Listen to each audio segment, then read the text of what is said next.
Good morning, YouTube. Welcome back to Border View Farms. My name is Nathan.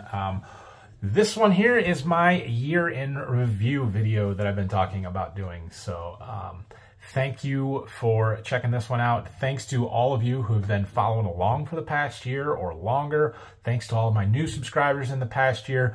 We'll talk about some YouTube statistical stuff here at the end of this one. But I wanted to go back through and look at some of the things that we did throughout the year, just kind of recap how everything went. You got a lot of pictures here because I'm not very good at saving video clips, and you may recognize a lot of the pictures as video thumbnails because that's where a lot of them came from. But it is a good look back at all the changes and things that we had throughout the year. So I hope you enjoy this, and I'm going to narrate through it to just kind of explain what you're looking at and what we're seeing and stuff. But yeah, we had quite a year this year.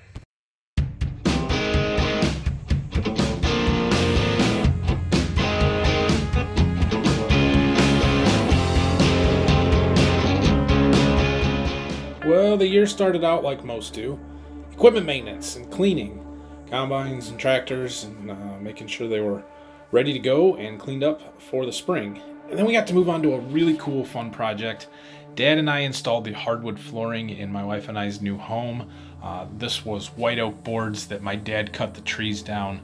He sawmilled them, he kiln dried them, he planed them, he tongue and grooved them. We laid them together. I sanded it, I finished it, stained it, finished it, and it turned out phenomenal. So a huge thank you to my dad for all the help and work that went into that project. We love it. And then the 8RX showed up, and this was a really cool, exciting day for me. An awesome tractor that you're going to see a lot of pictures of here. And when we bought that, we did sell our 8300, which was a great tractor for us. We had it for a long time. Moving into spring, I spent a lot of time treating beans, part of my seed business. We added on to our storage barn in the back there. Had a crew come in with a really cool machine to pour the concrete floor for us. That was fun to watch. And there's my family at Easter time, and we start moving into some spring field work using the 40-20 to get my garden ready, checking the wheat crop, and then tillage started, and somewhere around the 20th, 22nd of April, we started planting. Started with corn, put that 8RX to work. We did manage to get it stuck though. Whoops. But yeah, I finally got to use it, get it out in the field. We had a good early planting season. It was a little cool, but we were able to get a lot of stuff planted in April into good ground conditions and pushed it pretty hard there. Dad keeps up with the spraying in the spring, spraying the corn and the beans and the wheat. Here he was spraying the wheat with one of my boys helping. Drone shot of Phil planting beans with the 8335R, moved up from the 8430 this year since we used the 8RX on the corn planter. And then the big news for me this year was the birth of my daughter, Rayleigh, born on May 17th, which was part of the reason for the early push planting corn this year. But yeah, a huge blessing to our family there. And here we got back into the farm work. We were side dressing corn using the 8RX again. Everything went really well with that. We got into spraying some corn. This would have been spraying V5 fungicide on. I did get to spend a little time at the lake with my family.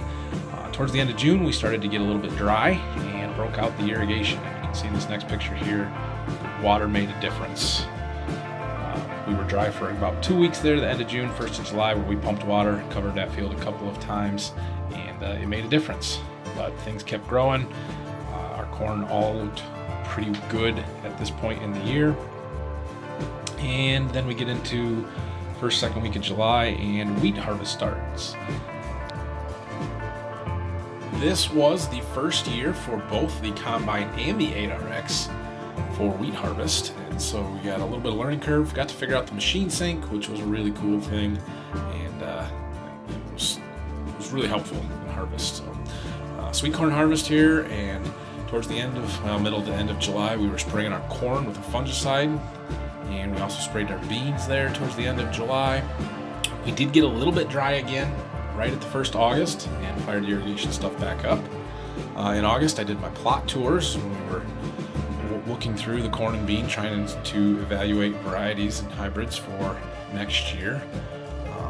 we had really good plots all across the board this year. So towards the end of August, we did have some tar spot show up. Not a great picture of it, but our crops still looked really good. We bought my kids a go-kart this summer, so they had a good time with that. We got to use the 8RX for a little bit of tillage work in our wheat stubble this summer. That was fun. And then we pretty quickly rolled into harvest here. Started with beans around the, I don't remember the exact date, 22nd, 23rd of September, somewhere in there. Again, new combine, new grain cart tractor, really nice grain cart. Harvest was a lot of fun this year. We were able to get our wheat planted really well. Dry conditions much better than last year. Of course, we did have a little excitement when corn harvest was getting started the day that our dryer caught on fire. A little bit scary. Turned out to be nothing major. And harvest was able to roll on pretty quickly because we had nice dry conditions all fall. We worked a lot of days in a row. Even gave Brock a shot to drive the combine. Somewhere in there was Halloween when my oldest decided to be an ear of corn for Halloween. But yeah, harvest was relatively quick, but very good ground conditions. Excellent yields. We had one of the best, we had the best corn yields we've ever had this year. So that was really good. We're very blessed for that. Here's filling the grain bins, finishing up harvest here. I think we finished the 10th of November, which was pretty good for us.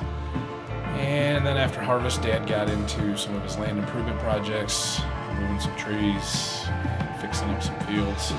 We won't even give him too hard of a time about getting the backhoe stuck one day. And for me, we moved into cleaning up the equipment, combines, tractors. Oh, we did buy a semi-truck in December here, finally, after a long time of looking. Found a truck that I think is going to fit us really well. So, and more equipment maintenance to round out the end of 2022. So that's a quick year in review and pictures. A few other just things I wanted to go through and review. One, the weather. So you guys, if you've been following, you know that we had just a phenomenal year yield-wise. Our corn crop was easily a record average across all of the ground. You know, our irrigated corn was really good. Average on that field was 260 bushel. That's awesome. But I had dryland fields in the 250s. Real close. I mean, that were just, we've never had that kind of corn before. I had my corn growers entry that, you know, had a 281, I think, or 282 average yield that placed second in the state of Michigan, which I was I'm blown away by. Not expecting that at all. So that is a really cool thing. But a huge part of what made that happen for us is the weather, right? We had rain. So I pulled up our weather station data. I was going to show you that a little bit just so you can see kind of, you know, what was our weather this year? Well, I can tell you. All right, so here is our weather chart starting January 1st of 22 and then through the end of the year. And you can see the red line is the average high temperature for the day, or the high temperature for the day. And you can see we had a couple of days where we got above 90, but no times where we got extremely hot, which can be a problem for corn, especially here in July when it's trying to pollinate. We were hotter in June than any other time, so that was really good. And then the blue bars are our rainfall. Every line is 1/4 of an inch. So we had a couple of big rains here in July. We had some in September, but if you look here in April, you know, small rain events, we were able to get in the fields there those few days. And we did get a little bit of rain there the first week or two of May, and then had some more windows to get stuff done. That went really well. And then if you look over here, once it came time for harvest, it was very dry. Like we just, no major rainfall. One day we had more than 1/4 of an inch. So we were able to get harvest done super well. But all of this rain in here is what made our crop for us. So the data is not the easiest to sort through here on the computer form. It's easier on my phone, but it's hard for me to show you on my phone and film it at the same time. So this would be from June of 22, and here's what you can see, kind of some of the important things. Days with maximum temp over 90, we had 3. Never got super cold. We had 3.07 inches of rain for the month. That's in June. And then you'll see here's July. We had 5.6 in July. That'll make a corn crop. No days over 90 degrees. And in August, 4.46 inches of rain. So between the 3 key months for growing season, I mean, June was a little bit dry, like I said, towards the end of the month there when we did our irrigation. But we're looking at 4 plus the 5 is 9, close to 10 inches in July and August, another 3 in June, so 13, maybe even 15 inches of rain during the growing season. That made our crop for us for the year. Let me see if I can find a yearly totals. Well, I can't find it on the computer here, but I looked it up on my phone, and we had just over 33 inches of rain for the whole year for 2022, which is, I would say, pretty close to average for us, actually, maybe a touch low. I always thought we were between 35 and 40 inches annual. So that's what made our crop, the fact that we had really good weather.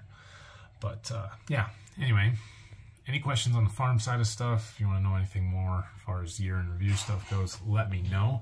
I did want to touch on some of my social media stuff this year. Man, has it been a big year for YouTube. You know, obviously my channel has grown. I'll pull up some of those statistics here in just a second, but we added the merchandise through Farm Focused. If you need any of that stuff, go check out farmfocused.com there. You can find that. I've met a lot of other people doing the YouTube stuff, and it's just continued to grow and get bigger and bigger. So I appreciate all of you that have watched and subscribed to my videos. Statistically on YouTube, we got 3.4 million views in 2022. Thank you guys for that. 739,000 watch hours, and I gained about 5,000 subscribers last year. That is incredible. I did put a lot of content out. We put out 276 videos, 20 live streams, and 1 short. That's a lot. Here are the top videos from the year. The day our dryer caught on fire, 63,000 views. I'm pretty sure I said in that video it was going to get 50,000 too. Beat that. One of my really old videos, still kicking out the views there, got 57,000 this year. And then a couple of other ones. Yep, when 8Rs get stuck, that people like that. So that is good information to have.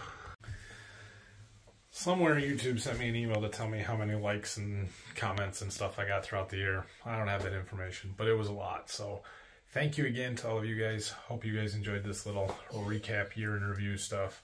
We'll be back at the farm this week, working on tractors, whatever we got going on. I do know I've got some stuff going on. It's going to start being more on the meetings and travel circuit. Probably a couple of days a week that I'm going to be gone from the farm and not able to make a video. But it's just how it goes in the winter. So thanks for watching. Like and subscribe. We will see you guys again tomorrow.